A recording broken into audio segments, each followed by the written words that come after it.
Hi, it's Katie Harris from the Mitochondria Code, and today we're talking about, are your mitochondria burning clean or dirty? So, if your mitochondria are your body's engines, here's a question you should be asking. Are they running clean, or are they filling your system with toxic exhaust? Big problem.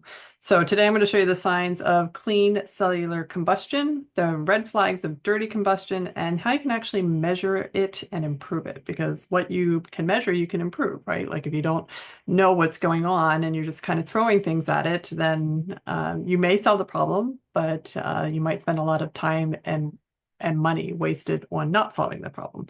So you're watching the Mitochondria Code, where we break down the science of energy and longevity into simple, actionable steps. So think of your body as a hydrocarbon burning machine. Just like an engine burns gasoline, your cells burn carbohydrates and fats. Sometimes protein, but usually it's just carbohydrates and fats. And they burn it to make ATP, which is your body's energy currency. When an engine is well tuned, the combustion is efficient, right? Just like your car. So you get maximum energy and minimal exhaust. When it's out of tune, you get incomplete combustion, which is wasted fuel and lots of toxic byproducts. So you ever see that car driving down the road and there's smoke coming out the end? Yeah, that could be you.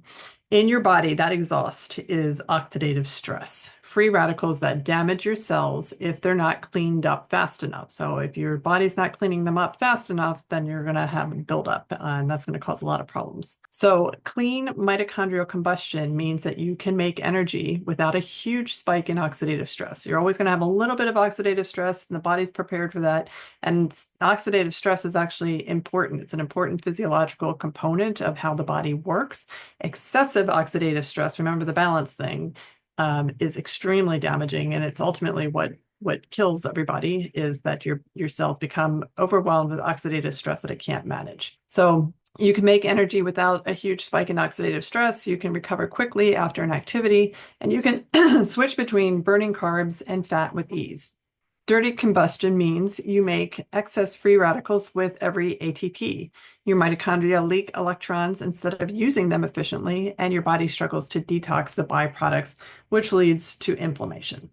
So why does this happen? I mean, dirty combustion happens when your mitochondrial membranes are damaged, okay? Or this could be a cardiolipin oxidation, right?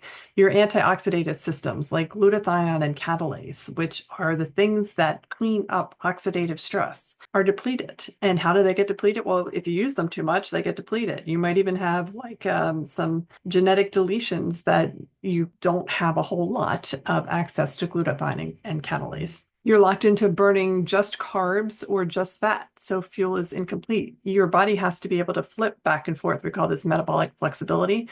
Most people are highly dependent on glucose only, but your body needs to use fat, which is used in a fasting state. So, and we'll talk about that in another video, but infections, toxins, or inflammation have also disrupted your mitochondrial tuning. So that's when you get dirty combustion.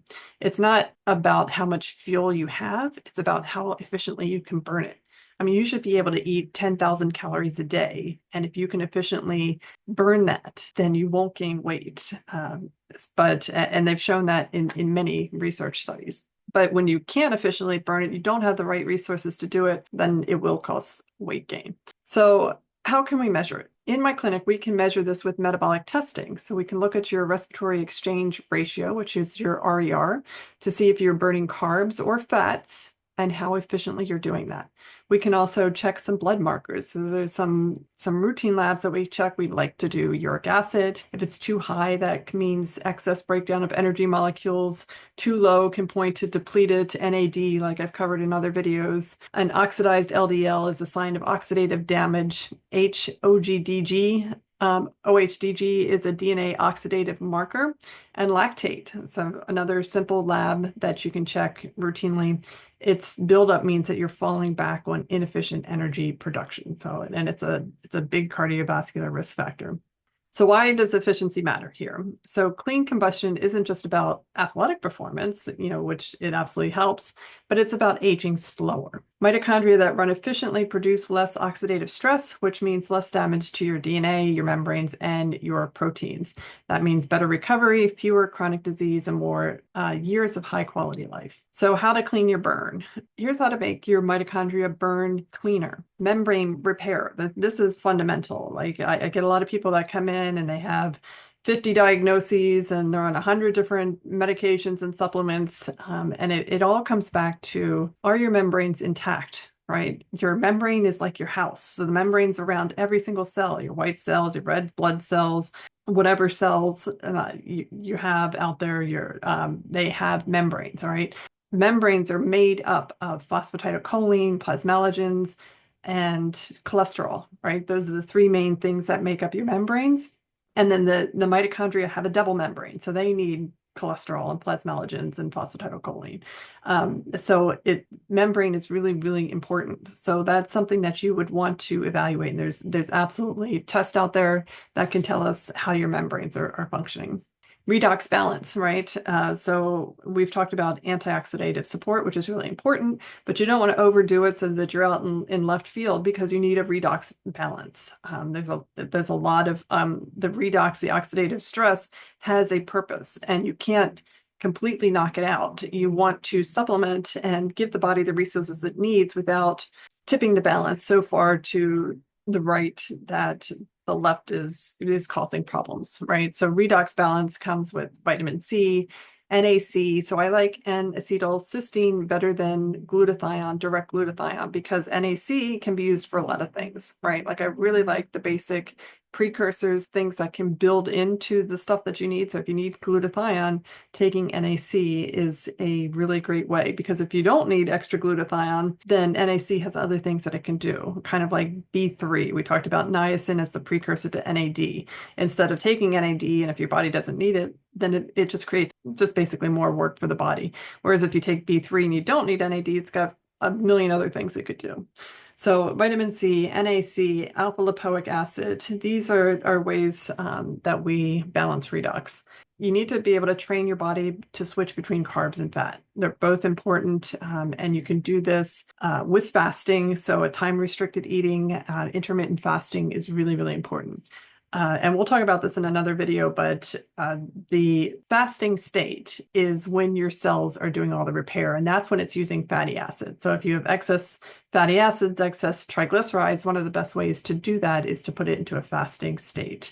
But your cells have to be able to utilize it. So if you're not able to utilize fatty acids because you have some other deficiency, then you could get like dizzy or weak. Some people can't do it because they haven't fix the membrane first, or the mitochondria. So those are different issues.